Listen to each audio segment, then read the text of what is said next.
Minisitiri w'ububanyi n'amahanga w'Ububiligi Maxime Prévot yongeye kwinjira mu mpaka zikomeje kuzenguruka ahanini zigaruka ku kibazo cy'umutekano mu burasirazuba bwa Repubulika Iharanira Demokarasi ya Congo ni nyuma yo gusubiza ku mugaragaro ubutumwa bwari bwatangajwe n'umujyanama mukuru wa Perezida Donald Trump ushinzwe ibibazo bya Afurika ndetse n'uburasirazuba bwo hagati. Ibibaye mu gihe Amerika ikomeje gushyira igitutu ku mpande zose zirebwa n'aya masezerano ya Washington ndetse ikanaba iherutse gufatira ibihano abayobozi bamwe na bamwe ba M23 ndetse na bamwe mu bayobozi ba FDLR ivuga ko babangamiye inzira y'amahoro. Ni mu butumwa bwe umujyanama wa Perezida Donald Trump we yari yanditse ati ingabo z'u Rwanda zigomba kurangiza kuva muri Repubulika Iharanira Demokarasi ya Congo nta yandi mananiza, kandi guverinoma ya Congo igomba guhashya umutwe w'abajenosideri wa FDLR mu buryo bugaragara. Yongeyeho ko Amerika yiteguye gufatira ibindi bihano umuntu wari we wese umutwe cyangwa se igihugu cyabangamira ishyirwa mu bikorwa ry'amasezerano ya Washington. Ni nyuma y'ubu butumwa Minisitiri w'ububanyi n'amahanga w'Ububiligi Maxime Prévot nawe yahise yashyira ubutumwa ku rubuga rwa X agaragaza ko Ububiligi bushyigikiye rwose ngo igitekerezo cy'Amerika cy'uko u Rwanda rugomba gukura ingabo zarwo muri Repubulika Iharanira Demokarasi ya Congo ndetse ngo Tshisekedi agasenya umutwe wa FDLR. Nawe yanditse ati kuva kw'ingabo z'u Rwanda muri Repubulika Iharanira Demokarasi ya Congo no guhashya FDLR bigomba kujyana kuko ni ingamba zihuse kandi z'ingenzi mu kubaka amahoro arambye. Aya ni amagambo yahise akurura impaka nyinshi cyane ku mbuga nkoranyambaga kuko aragaragaza ko noneho Ububiligi ku nshuro ya mbere bushyigikiye ko ubutegetsi bwa Kinshasa burandura umutwe w'abajenosideri wa FDLR, na cyane ko kuva kera ubundi ubwo Ububiligi bwakunze guhakana ibyo birego, ahubwo bakavuga ko u Rwanda rugomba gukura ingabo zarwo ku butaka bwa Repubulika Iharanira Demokarasi ya Congo.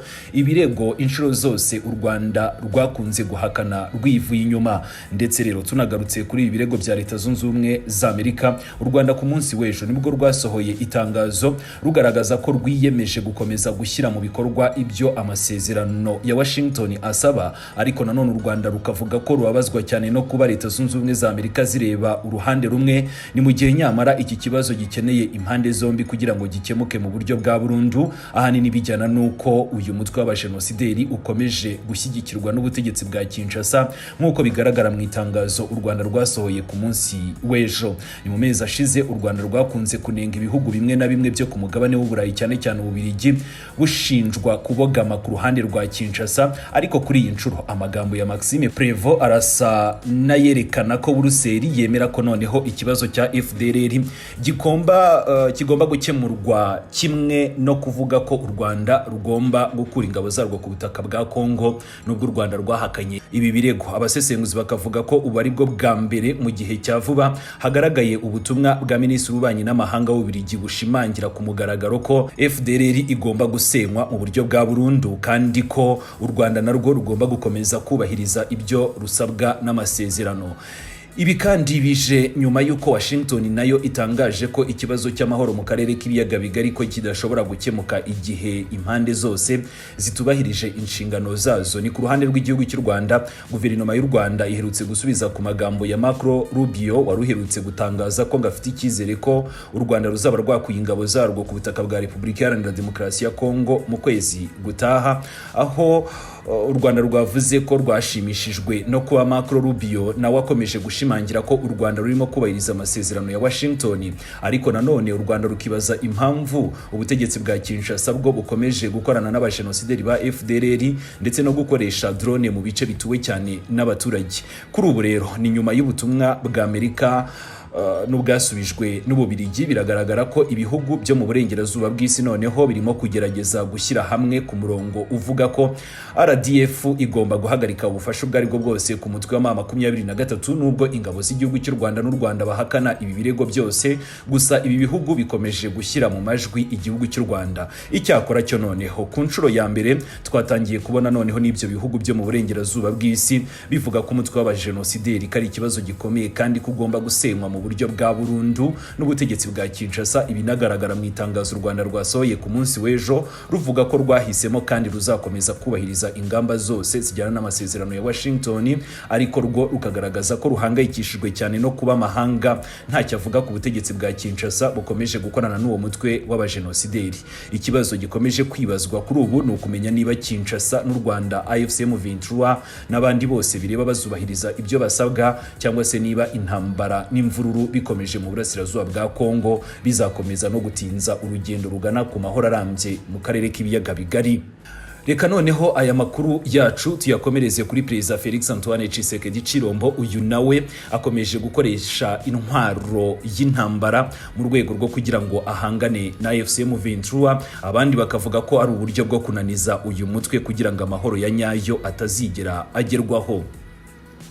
Ni mu gihe umutwe wa M23 ukomeje kugenzura ibice byinshi bya Kivu y'Amajyaruguru na Kivu y'Amajyepfo, harimo n'imijyi ikomeye nka Goma na Bukavu. Hari ikibazo gikomeje kwibazwa, ese leta ya Kinshasa yaba yarahinduye amayeri ikava kugushaka wenda gutsinda M23 vuba, ahubwo ikajya mu kuyinaniza kugira ngo intambara ibi y'igihe kirekire, na cyane ko benshi kuri ubu ngubu bavuga ko Tshisekedi yaba yishakira indi manda, bityo rero mu gihe twagera mu mwaka wa 2028 akazavuga ko nta matora agomba kubaho, cyangwa se agakoresha n'ubundi buryo bwose mu gushyira imbere ko igihugu cye cyaba kikiri mu ntambara. N'ibibazo benshi bakomeje kugenda bibaza, reka tubisesengurire hamwe. Bamwe mu bahanga mu bya gisirikare baravuga ko ibimenyetso byinshi byerekana ko Kinshasa ishobora kuba irimo gukoresha uburyo buzwi nka war of attrition, ni ukuvuga intambara igamije kunaniza umwanzi buhoro buhoro kugeza ubushobozi bwe bugabanutse, cyangwa se kugera urundi ruhande narwo rugeze ku ntego zarwo. War of attrition ni iki muri rusange? Ni mu mateka y'igisirikare, war of attrition iba ishingiye ku gitekerezo cyo gutinda cyane ku gufata ubutaka vuba, ahubwo ukibanda ku gutuma umwanzi agenda atakaza abarwanyi, ibikoresho bya gisirikare, inkunga ya politiki, inkunga y'ubukungu ndetse n'ubushake bwo gukomeza urugamba. Aya mayeri yakunze gukoreshwa iyo uruhande rumwe rushobora gutsinda vuba, ariko nanone rukagira icyizere ko rushobora noneho kwihanganira intambara igihe kirekire kurusha uwo bahanganye. Ni nyuma yo gutakaza Goma na Bukavu mu ntangiriro z'umwaka ushize 2025, FARDC ntabwo yigeze itangiza ibitero bikomeye byo kwisubiza iyo miji nk'uko benshi bari babyiteze, ahubwo habayeho kwibanda ku gitutu cya diplomasi ku Rwanda, gusaba ibihano mpuzamahanga ku bayobozi bakekwaho gufasha M23 kongera ibikorwa byo gushaka inkunga mu bihugu byo mu karere no hanze yako, ndetse no gushyira imbere ibiganiro bya Katari, Amerika ndetse n'ibindi byagiye bibaho hirya no hino, ndetse n'undi muhati wa diplomasi twagiye tubona uturuka mu bihugu bitandukanye. Ibi byatumye bamwe batekereza ko Kinshasa ishobora kuba yarabonye ko urugamba rwa gisirikare rwonyine rudahagije, ikaba noneho irimo gushaka ko M23 inanizwa n'igitutu mpuzamahanga ndetse n'uburemere bwo kugenzura abaturage benshi n'uturere twinshi nta bushobozi bwinshi cyangwa se buhagije ifite. Abandi bakavuga ko Tshisekedi yashobora kwifashisha iyi nzira mu gutinza igihe kugeza igihe n'ubundi amatora azongera kubera. Ikibazo gikomeye kuri M23 ni ukugenzura ubutaka, kandi birahenda. Ni mu gihe ubutegetsi bwa Kinshasa nabwo busa naho bwagiye bufatira ibihano bimwe na bimwe abarwanyi ba M23. Nubwo uyu mutwe watsinze byinshi ku rugamba, kugenzura ibice byinshi si ibintu byoroshye.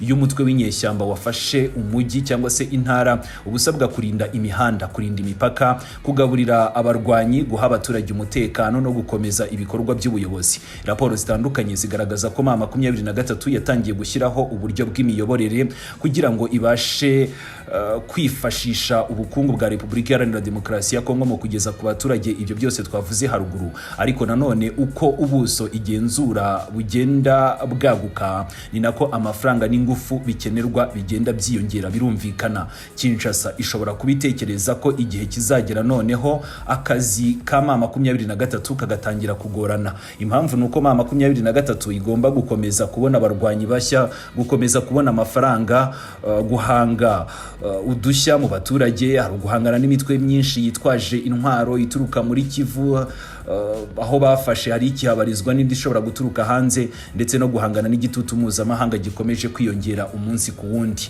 Ni mu yandi magambo aho gushaka gutsinda M23 mu gihe gito, Kinshasa ishobora kuba yifuza noneho ko umutwaro wo kugenzura ibice yafashe ugenda urushaho kuremerera M23. Aha rero niho noneho haza impaka zikomeye zijyana n'inzobere mu by'umutekano, aho zigaragaza ko war of attrition ikora gusa iyo nawe ufite ubushobozi bwo kwihangana igihe kirekire. Nyamara FARDC iracyashinjwa ibibazo by'imiyoborere mibi, imikoranire idahamye hagati yayo n'imitwe ya wazalendo na za FDLR, ibibazo by'ibikoresho bya gisirikare, ruswa ndetse n'imicungire mibi y'ibikoresho bya gisirikare. Niba FARDC idashoboye gukomeza kwiyubaka, intambara ndende ishobora kuyinaniza kurushaho, ubwo noneho uko yananiza M23 maze bikarangira noneho uwafatwaga nk'umuhigo ahindutse umuhigi. Ni mu gihe Kinshasa ishobora kuba itekereza kunaniza M23, hari raporo zigaragaza ko nayo irimo kugenda yubaka inzego zayo.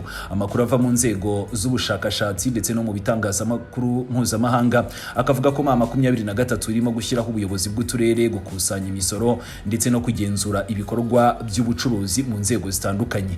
Bamwe ndetse bakanavuga ko irimo kugenda yubaka ikimeze nk'ubutegetsi bubangikanye mu burasirazuba bwa Repubulika Iharanira Demokarasi ya Congo. Ibi rero byose bishobora gutuma aho kunanizwa ahubwo noneho irushaho kubona uburyo bwo gutanga ubushobozi bwose bushoboka ku baturage kwitunga ndetse no gukomeza urugamba. Ni mu mezi ashize Qatar, Amerika, umuryango wa Afurika yunze ubumwe ndetse n'ibihugu byo mu karere byakajije ibiganiro bigamije gushaka igisubizo cya politiki. Byerekana ko Kinshasa ishobora kuba noneho ibona ko intsinzi ya gisirikare yihuse yonyine ishoboka bigoranye. M23 nayo ikaba itazigera igera i Kinshasa nk'uko AFDL yabigenje mu mwaka w'1997 ndetse rwose ibi murabyibuka ko ubwiye intambara yari yatangiye bageze Uvira, abantu benshi bavugaga ko uyu mutwe ugiye i Kinshasa, ariko kuri ubu ngubu benshi batangiye kubona ko ari ibintu bishobora kuzagorana, ariko kandi na Kinshasa kuba yatsinda iyi ntambara mu buryo bworoshye,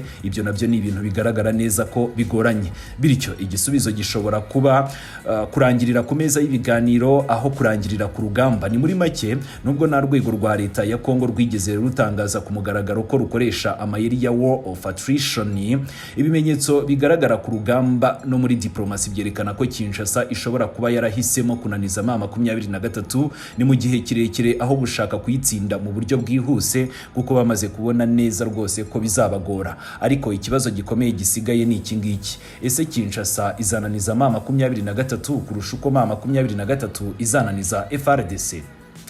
Nicyo kibazo gikomeje kugenda kibazwa na benshi, ariko ni nacyo kizagena niba amayeri ya Kinshasa azatanga umusaruro cyangwa se niba M23 izakomeza gushimangira ibirindiro byayo mu burasirazuba bwa Congo, cyangwa se nayo ikagera ku byifuzo byayo birimo no kugenzura ubutaka by'igihe kirekire, cyangwa se wenda no kwashinga igihugu nk'uko biherutse kugarukwaho, nubwo twagaragaje neza ko bikigoranye.